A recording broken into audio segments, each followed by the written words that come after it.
Our This Week in XR podcast is sponsored by our friends at Zapper, the world's leading augmented reality platform and creative studio, with over 11 years of experience working with the world's biggest brands through Zapper Creative Studio. Zapper also has an award-winning web AR platform, ZapWorks, that lets you create your own mobile AR magic. Finally, check out their Zap Box, the most affordable mixed reality headset on the planet. Start creating AR over at zap.works or talk to them about your next AR project at zapper.com.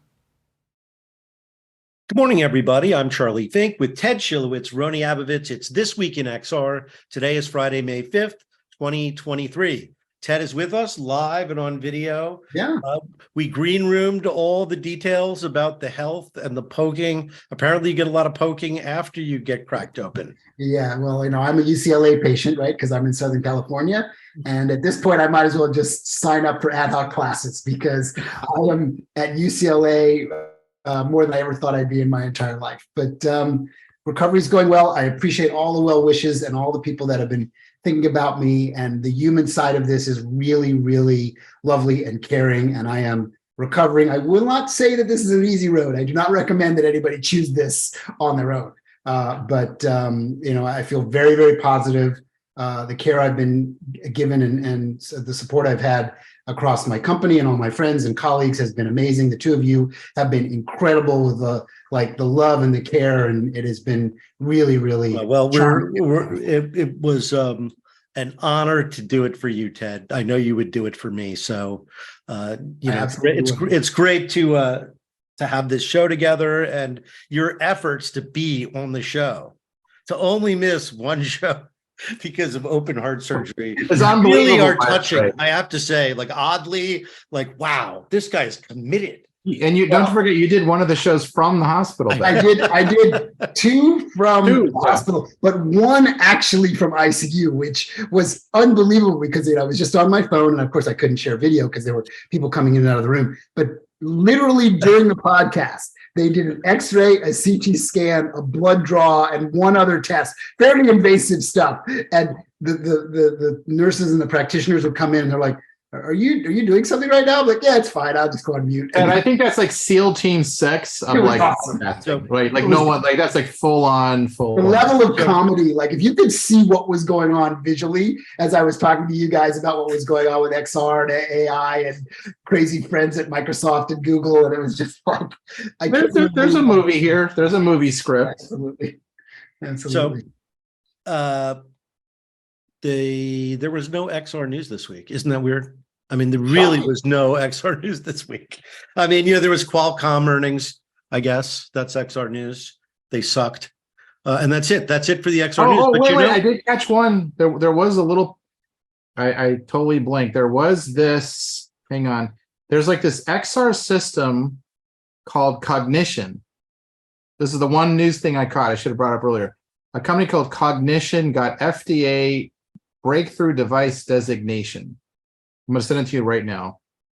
There was one tiny little piece of news. I don't really know what it means, but I got it. I Googled it up. FDA designation. Oh, it's an Alzheimer's treatment. I did hear about this. It's kind of interesting that the idea of using this as a medical device is becoming more and more real. And it is kind of a med tech like system anyway, whether or not used like a medical, it's interacting with your brain. And I think what companies like Cognition are probably doing are amplifying those interactions to help people, which is really interesting. You can definitely see how in one version of the future, there's a BCI breakthrough that kind of obviates glasses or just puts the images there without having glass. So I think there's, I don't know if I want that though. I like separation where I could just turn it off. The other one where the thing is wiggling my neurons, I don't know. I know I have friends who are building those companies, but I'm not sure I want that. Only for a real, treating depression, treating Parkinson's, Alzheimer's. Yes, that's there's a condition. But if you're a normal, healthy person and something's wiggling inside your brain, I don't know. What, did we just lose Ted? Yeah, no, there he is. He's coming back. Ted's back. He had a little connectivity problem. which you people on the audio would not know. It's So not other a big joke. other We don't big have news. glitches. Okay, so lots of AI news, and as you know, I'm writing an AI column also, AI Weekly, and today the heads of big tech companies, well, some big tech companies, Google, OpenAI, Microsoft, and Anthropic is another one. I don't know a lot about them, but they were all invited to chill with Kamala. Joe stopped by. He said, "You're scaring me here," and and left. And they agreed to, keep their stuff open and have sort of open inspection and keep up all of their good side rails. And Can I get more hardcore on that? Because I was gonna, but please take it. Please. Okay, let me just get really what needs to happen. And because Ted just went through this, I'll use MedTech. If I want to make an artificial heart or build a robot like a Da Vinci, I built a robot called the Mako. I can't just do it and put it out there and start using it on people. Go, I'll be nice. There's a thing called the FDA that makes sure you do not harm people.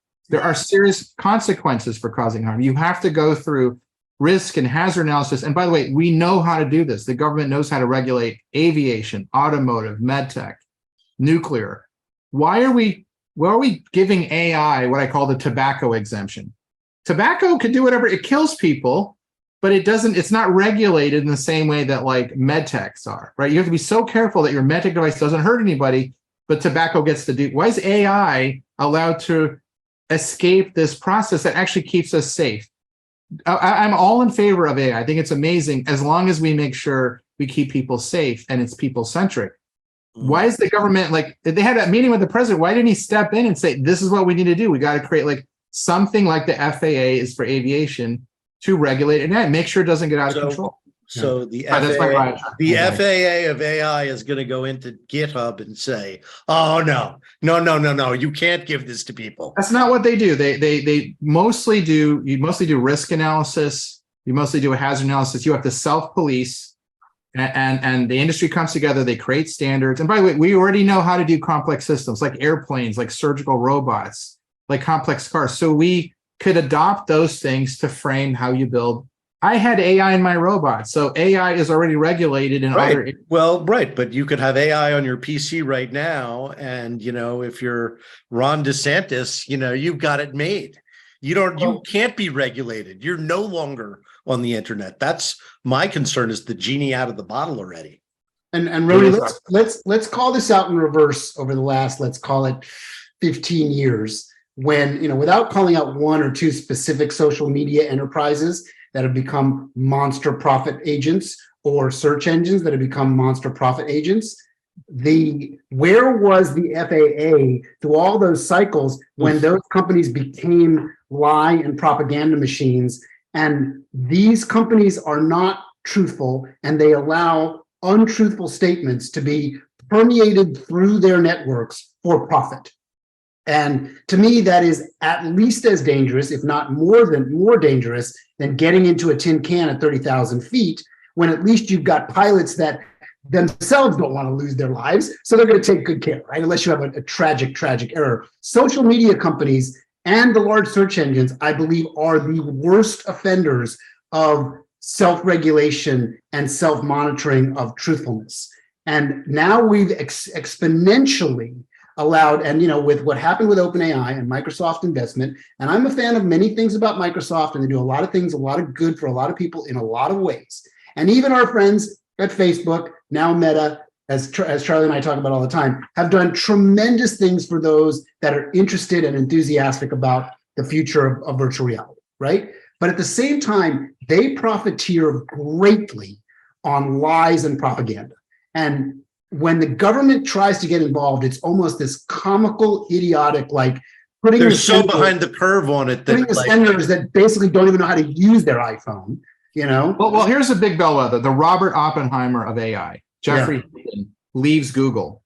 Yeah, and he's making Oppenheimer. Oh, he's talking to everybody. He was in the Times, News, the MIT Technology Review, everywhere. Look, there's sort of three major guys, right?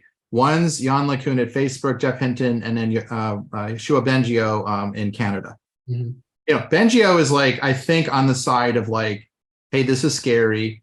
The other guy just quit Google and he's like waving a red flag. Now the gentleman at Facebook, who I sometimes spar with on Twitter, he's like, no, it's all fine. He's making the argument that we could build super sentient things that are way more intelligent than us, but we can make them subordinate. No one knows what that means, and if that's our safety bet, I don't want to bet humanity. The metaphor that I used in one of my stories, two of the three are like, no, like don't build. I used this week was the history eraser button. You know that episode of Ren and Stimpy where he says, you have to guard the history eraser button. Do not touch that button. But here's the thing. No one knows what will happen if you touch that button. Yeah. This is the tree of knowledge. Like there is a good side to it. It could be amazingly important for human beings, like cure cancer, like change so many things about our life in a positive way, help us solve climate change, help us invent pharmaceuticals, all kinds of, a battery Evil works so quickly. What is? Evil works so quickly. I think the evil side is asymmetric, and we have to work super hard to suppress that part of AI. Yeah. Look, who's going to do that? Like, if the government doesn't do it, who will do it? That's the problem. As scary and gloom and doom as this sounds, and I think we're all very positive about the upside and the gleaming light of advanced computing and how we're going to see this benefit many people in many ways, right? I don't think there's an argument there. But I know there's a story coming, whether it's a year from now, 2 years from now, 3 years from now, 5 years from now, that is going to be one of those stories that hits CNN, major news cycle, where something goes terribly wrong. And the thing that we know, the reason I know this is because, using that futurist is the pastist kind of technology logic, as we read and study things, is we know that industrial robots inside factories have already killed people, not just one or two, but hundreds of people. Are you kidding? I did not know that. Oh, yes. You can do some research, mostly in automotive and heavy industry factories, where what happens is it's typically the late night janitorial staff that will come in to a large factory floor, hit a button by accident, turn on a power cycle by thinking they're turning on a lights, and an industrial robot will think they're picking up an auto part and push it against a piece of metal and literally crush somebody. And this has happened a number of times, right? So these things are going to happen. By the way, Fred, can I just comment on that quickly? I had to work enormously hard at Mako because of that, right? The fear of robotics in industrial robotics was that they were in a cage, there was a giant button, there's all these regulations around it, because these things that happen, right? Like, it's like, why did they put a red light at an intersection? Because unfortunately, someone might have been killed. Yeah. So with industrial robotics, that was true. So we had to work really hard and to convince the FDA that we designed away all of the things that a robot could do that would ever hurt you. Mm-hmm. Now, that's what has to happen in AI. You can design away the things that can hurt us. But right now, we're in that earlier mode where the things that could hurt us are not being designed away. And it took a while to get to the point where you can make soft haptic robotics that just don't have the ability to inflict that kind of damage. Yeah. And you have to ask the question, why was it designed like that in the first place? So I think a lot of AI issues are all about the design and architecture. The systems that we're building, not I'm building, but that the other guys are building, are mega giant, like uber brain things that with a kind of, like all of us are from, like, we love film, we love movie, you work at a film studio. I think they watched one movie, they watched like 2001, and they wanted to build HAL, and maybe they caught the Terminator, and that was like the end of their movie watching career, because it's like, I'm going to go build that. And hundreds of millions, maybe tens of billions have been spent to create those systems, and they're like going down that road. We have to call it, say, these systems are amazingly performative, but they are dangerous. Let's redesign them so that AI can be safely used. I would love to know statistically, we'll never find this out, I'm sure, how many people around the world have tripped over their Roomba and hurt themselves, right? Because the Roomba's just out doing its thing. It's a little robot. The Roomba's a cute little thing. I guarantee you people have gotten hurt. They trip and it's like, oh shit, the Roomba got me. So we don't have a guest this week. I didn't mention that at the top of the show. The guests. We moved the time around and we Pat is the guest. Against our guest. So we are our own guests. We're our own guests today. But the Walter Parks co-founder of Dreamscape and former president of Steven Spielberg's production company, author of War Games. And producer of one of our favorite movies of all time, War Games, which the classic line is, the only way to win is not to play. And ultimately, when we flash into AI, there may be a very scary moment that's coming at some point. The only way to win is not to play. And guess what? Walter is pivoting Dreamscape to education and is just one of the smartest guys I know. So, and I know you're friends with him too, Ted. So he's going to be back on August 4th. So that is our show, guys. Thank you, everybody, for listening and helping us celebrate Ted's good health. And we'll see you right here next Friday.